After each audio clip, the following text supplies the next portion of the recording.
Speaking as someone who came into an already established group, I have to say the fact that they've all been so welcoming as a whole and individually has been just incredible. I like that we're all in the same boat of unpredictability. In the best way. Our set is unpredictable.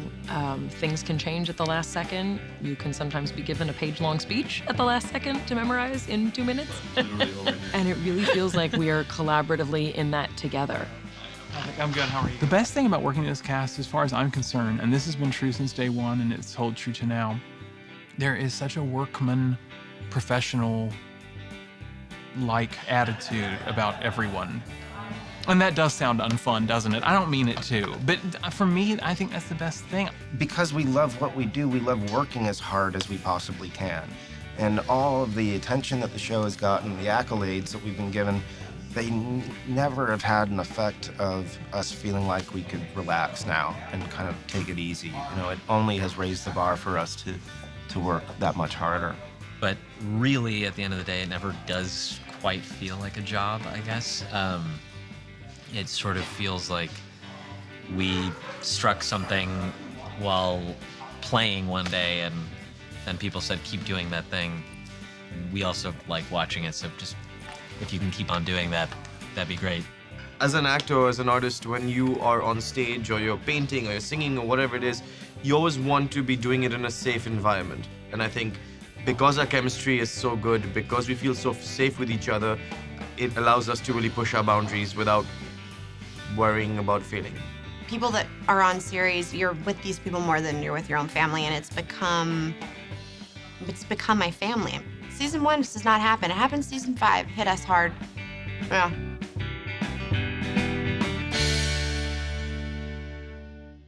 This could be good for you. Maybe it's time for you to shake things up a bit.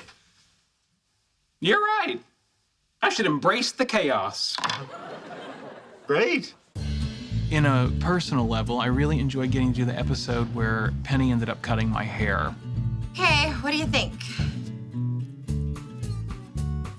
It's a little Hollywood. It was just fun to do, somewhat silly, but somewhat deeper meaning, this exploration with Sheldon of letting go, you know, and kind of getting his hippie on or whatever, and the bongos and everything. Bongo solo! It was just fun and whatever. Stop it! But it was certainly a side he'd never done before. You know, we'd had somebody slipped a little something in his drink maybe, but never by his own choice. So, well, I guess I'll just have to live like this now, you know. And I really like that attitude for him. It's been an amazing season. Leonard and Penny, they're kind of in a weird state right now. You know what? I don't have to stand here and take this crap. The hell do you think you're going? Isn't sex after fighting kind of what we do now? Yeah, kind of, yeah. Yeah, I was really surprised to read that the writers were getting Leonard and Penny back together so soon. It really has been week to week. We don't know what's going on with them. Like 1 week they're together and then they're kind of taking a break. Sometimes it's nice not knowing what's coming. I mean, look at me and Leonard. We went out, we broke up, now we're trying again. We don't know what's gonna happen. Oh, please, everyone knows what's going to happen. I think this is actually more realistic because I've never had a relationship like that, ever. I've not been able to compare this to other people I've been with, back and forth, back and forth. I have. Anyway, you wanna make out? I thought because our relationship's in a beta test, you wanted to take things slow. Okay. Do you want to make out slow? I think that's my ultimate TV fantasy. I want them to end up together. He proposes. That was shocking to see. People say weird things during sex all the time. Not will you marry me? Yeah, it doesn't go well. It wouldn't be very funny if it did. Everything went smoothly. There's no comedy there. Another really funny moment, I think, was the painting that Amy gave to Penny. I've never seen my face that big. That painting was unreal. I wanted to get you something you didn't have. It was so well written. I mean, Amy was so excited to give it to Penny, and like, what human would ever hang that in her house? We were legitimately shocked by the enormity of it. I didn't like that my hand had been placed in there, meaning in the original picture, my hand was not on her shoulder, and we were joking that it looks like a man's hand. Her shoulder. And then when we done with the episode, our ADs hung it up there in the top room, and so we could see it every time we walked in. That is big. So big. And ugly. So ugly. The kind of material I get with Kaley's character is so different from the stuff with Jim. There's not a hair on my body I wouldn't let this woman trim. There's always this sort of like underlying healthy curiosity about Penny's beauty and Penny's body. I'll let you in on a little secret. Originally, we were painted nude. With Jim, I get to play a lot of subtlety. I think the cuddling with Sheldon scene, though, was my favorite and really one of my favorite moments as a performer in general. Oh, boy.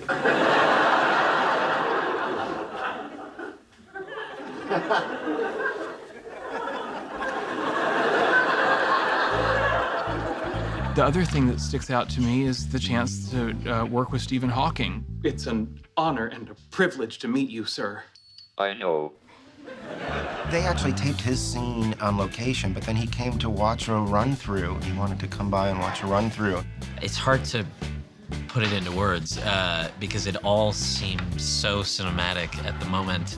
I mean, literally the giant 40-foot doors opened and the sunlight glared in, and there is the silhouette of Stephen Hawking. You know, when you're in the midst of greatness, you have a very visceral reaction to it. My heart was just... Oh, gosh golly, I made a boo-boo. And I gave it to Stephen Hawking.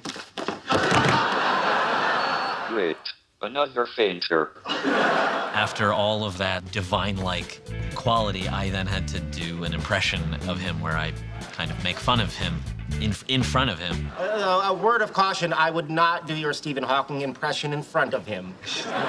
Stephen Hawking was sitting there, and Simon Helberg had to do his Stephen Hawking impression. You're right.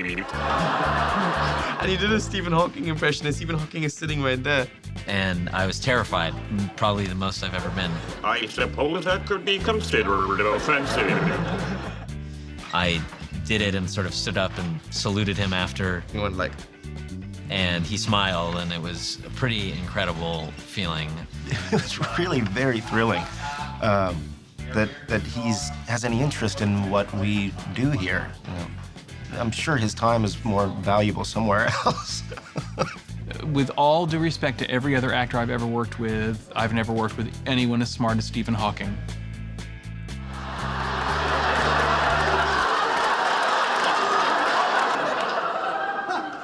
What are you all staring at? Have you ever seen a man try to get a meeting with Stephen Hawking before? We're 5 seasons in, and from, Howard in his life, it would be the biggest year, I think, that he's had. I'd like to propose a toast. The dream to go up into space is one we all share, and Howard's making that a reality.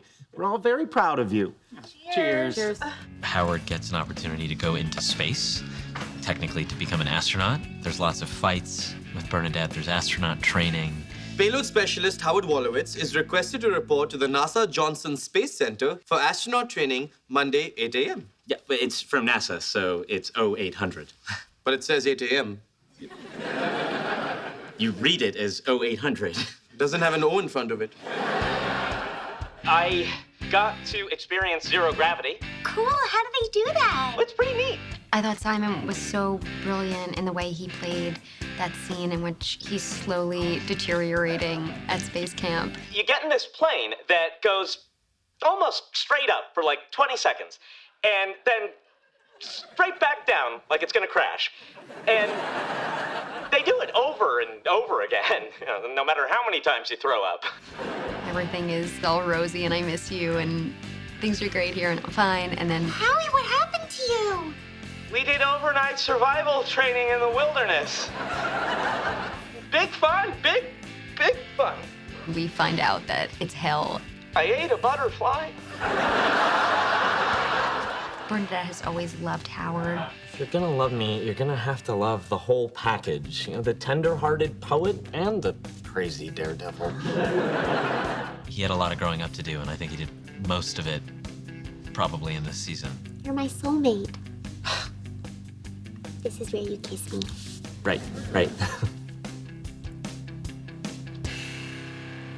up all you want. Your tuchus is not leaving this planet.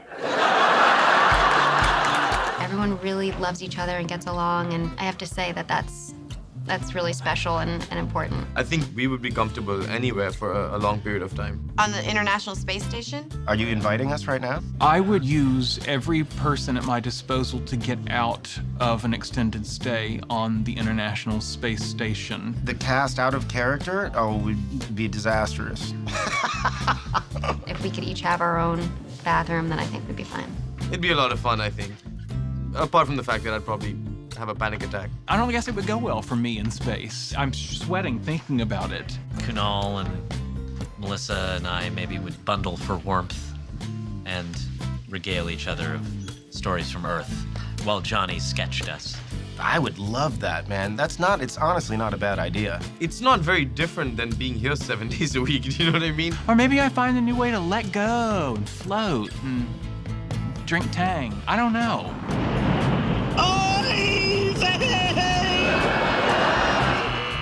Thank you. Thanks, guys. Pleasure.